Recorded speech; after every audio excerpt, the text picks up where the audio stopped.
Mais lâche les pénaux, Kylian. Évidemment, c'est Paris Saint-Germain qui s'impose face à Leipzig 3-2. Qu'est-ce que c'est dur de gagner un match de Ligue des Champions? Qu'est-ce que c'est difficile? Surtout pour une équipe comme ça, en fait. C'est-à-dire que le Paris Saint-Sénégal, c'est une équipe, c'est la même chose. C'est une équipe qui, quand ils jouent contre des équipes qui sont données beaucoup plus faibles, t'as l'impression que ça manque des fois de concentration et d'intensité. Tu vois, mais après, il faut savoir quel genre d'analyse vous voulez faire. Est-ce que tu te dis, OK, le PSG, tu regardes juste les côtés négatifs parce que dans ce match, il y a beaucoup de côtés négatifs. Ou est-ce que tu vas regarder, tu vas dire, OK, malgré tout, ils sont premiers avec 2 victoires et un match nul. Tu vois, ils sont devant City, ils ont accompli ce qu'ils devaient faire en gagnant contre Leipzig. S'ils assurent bien le dernier match, le prochain match plutôt, ils sont pratiquement qualifiés. Si par exemple, ils gagnent contre Leipzig, right? Il y a 2 façons de le regarder. Évidemment, il y a des choses qui sont à corriger, comme d'habitude, mais c'est jamais, moi, ce que je veux que vous évitiez de faire si vous êtes supporter du PSG, les autres, vous pouvez les laisser parler, mais c'est de tomber dans l'absolue négativité. Il y a des choses qui sont absolument, qui sautent aux yeux, que ça va pas, c'est certain, mais il y a d'autres choses, je pense, qui vont bien et qui doivent être juste améliorées. Et des fois, ça arrive au des matchs où, des fois, un joueur passe à côté. Aujourd'hui, j'ai vu des joueurs qui sont passés à côté. Hakimi, il est passé à côté offensivement. Il n'a pas eu d'apport offensif. Après, c'est des choses que je peux comprendre dans le sens où si tu mets Messi sur un côté, tu sais qu'il ne reviendra pas. Donc, du coup, tu ne veux pas forcément te livrer. Parce qu'il suffit que ton milieu de terrain ne comble pas l'espace comme il faut pour que tu sois pris. C'est certain. Mais dans ce cas, défensivement aussi, il faut être solide parce que Hakimi, si tu regardes sur le premier but, sur d'ailleurs 2 des buts de Leipzig, ce sont les latéraux côté opposé qui ont mal fermé. Sur l'égalisation de Leipzig, c'est Hakimi, il ferme pas, il est trop axial et en retard parce qu'il était peut-être monté un peu trop haut sur la transition, il n'a pas eu le temps de revenir alors qu'il est rapide. Donc les gars changent le jeu et puis Angelino, il a tout l'espace pour mettre un centre devant le but. Tu vois, et sur le but, sur le troisième but, sur le deuxième but, pardon, de Leipzig, c'est un centre d'Angelino aussi. Deuxième poteau, il y a Mendes, il est trop en retard. Il vient pas couper au bon moment. Il vient pas se mettre devant. Tu sais, et ça pardonne pas. Donc ça, ce sont des choses qu'il faut améliorer. Après, je pense que c'est systémique parce que c'est le système que met en place Pochettino, ça a une influence sur comment les joueurs sont positionnés et ce qu'ils font. Of course, tu vois. Mais je trouve que Hakimi n'a pas apporté ce qu'il apportait d'habitude. Et puis sur ses contrôles de balle n'étaient pas bons, etc. Après, on sait ce que ce joueur va nous apporter sur la durée. Je pense que c'est un très bon joueur, très bon latéral, surtout offensif, mais il faut jouer avec ses qualités. Tu vois, et si dans un système comme ça où tu le brides un peu, ça va être difficile. Parce qu'il a eu des approximations, etc.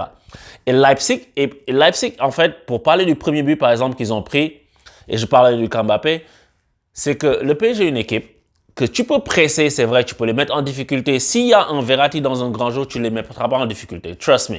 Tu vois, mais tu peux les presser et empêcher qu'ils sortent des fois, etc. Right? Et quand tu presses haut le PSG, tu t'exposes à des contres parce que tu laisses beaucoup d'espace et ils ont beaucoup de force dans la profondeur.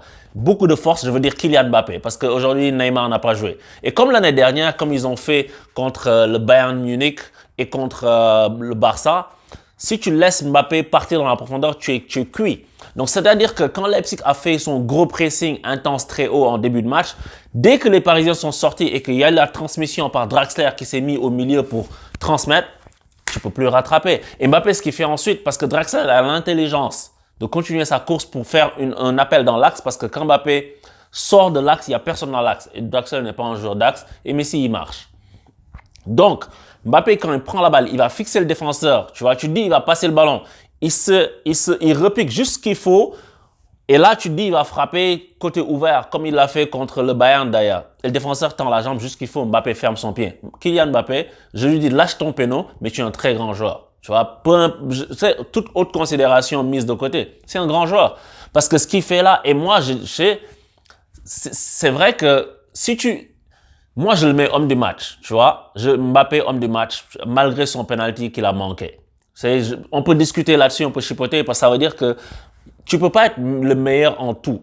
Peut-être il faut juste que Mbappé se rende compte que tu n'es pas le meilleur sur penalty, laisse les autres tirer, c'est juste ça. Le reste, tu le fais très bien, continue à le faire. Et c'est pas grave, tu vois, Neymar, il tire bien, Messi, il tire bien, laisse-les tirer. Toi, concentre-toi sur ce que tu sais faire, tu n'as rien à nous prouver.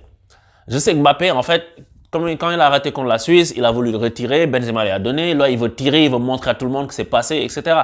T'en as pas besoin. Ça viendra tout seul. De toute façon, Messi, Neymar, tout ça, ils sont pas éternels. Bon, tu veux partir, ça c'est autre chose. Mais il y aura une époque une période dans ta carrière où ce sera toi le tireur désigné et tu vas tirer.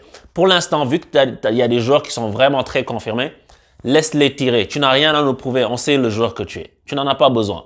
OK? Donc, quand tu vois que Mbappé, bon, il rate le penalty, mais il met le but. Mais non seulement il met le but, il amène le deuxième penalty. Enfin, il amène le penalty du PSG sur le but de Messi. Et en fait, l'action qu'il fait, tu sais, le gars, il te dribble intérieur. Pourquoi le défenseur, il l'arrête là alors qu'il aurait pu le laisser passer? C'est parce que tu sais pas ce qu'il va te faire après. Une fois qu'il est dans cette zone-là, peut-être qu'il va ouvrir son pied deuxième poteau, enroulé. Peut-être qu'il va rentrer encore et en vitesse, tu peux pas le rattraper. Il fait des accélérations dans les accélérations.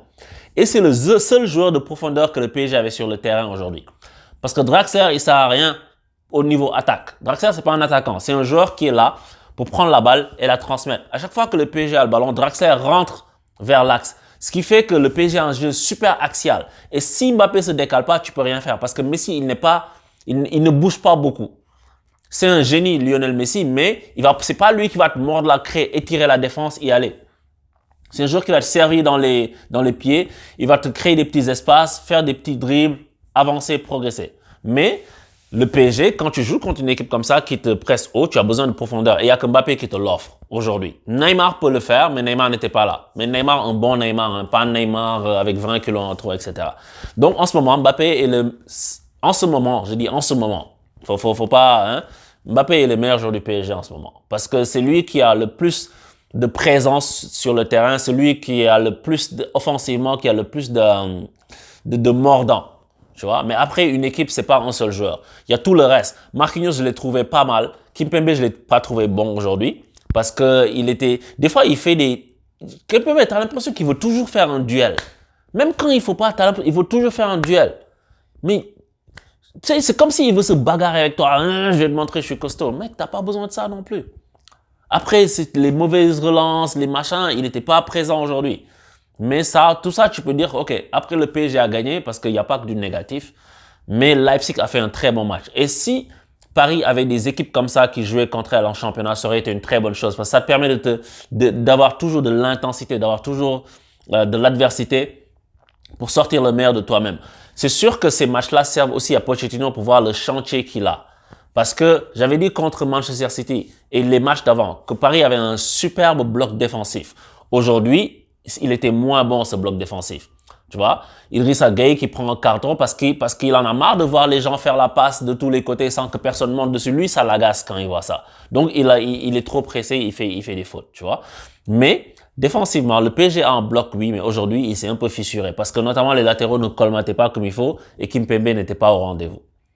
Donc, c'est ça que j'ai trouvé sur cette portion-là. Après, c'est sûr que moi, je regarde, comme j'ai dit au début, Paris est premier. Et je pense que je vais éteindre ma radio c'est dans les jours qui viennent parce que je sais que les gens ne vont pas dire ça. Les gens, Paris souffre, Paris laborieux, Paris, oui, mon gars, Paris souffre. Eh oui, Paris souffre, c'est vrai, c'est le football, c'est pas, tu vas pas venir coller 20-0 à tout le monde. Paris souffre, j'entends la dernière fois, oui, Manchester City est meilleur que sur ça, le Bayern est meilleur que sur ça. Ce qui est vrai, hein. Mais Paris a battu le Bayern. C'est vrai, c'était la saison dernière, ce Bayern dont tout le monde parle. Paris a battu City. Donc, au moins, je pense qu'une équipe comme ça mérite d'avoir le bénéfice du doute. Au minimum, tu vois. Il faut pas les enterrer. Moi, je vais pas taper dessus du genre comme un ouf. Je vois comme vous les choses qui marchent pas. Et je sais que Pochettino va devoir améliorer ça. Mais l'une des malchances qu'on a, c'est qu'à chaque fois, c'est difficile qu'on a Neymar, Mbappé et Messi qui enchaînent. Parce que Neymar est encore blessé aux adducteurs. Tu vas au Brésil, je sais pas. Tu vois, alors qu'il avait fait un grand match avec le Brésil. Tu te dis que là, il était prêt, mais là, il est encore blessé. Donc, je sais pas s'il va être disponible pour dimanche pour jouer face à l'OM ou pas. Donc, c'est ça un peu qui me chagrine. On n'a pas les trois ensemble qui enchaînent des matchs. Mais sinon, à part ça, je te dirais, le résultat est bon. C'est sûr qu'il faut parler des choses à améliorer, mais moi, je retiens les deux. Je retiens pas juste le match difficile que le PSG a connu. Je retiens aussi la victoire.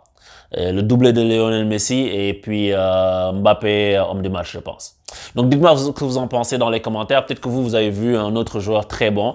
Peut-être qu'il y a d'autres choses que vous voulez souligner qui n'ont pas été sur ce match. Mais en tout cas, à mi-parcours, on vire en tête et puis j'espère que ça va continuer comme ça. Donc, c'est ça. Ciao!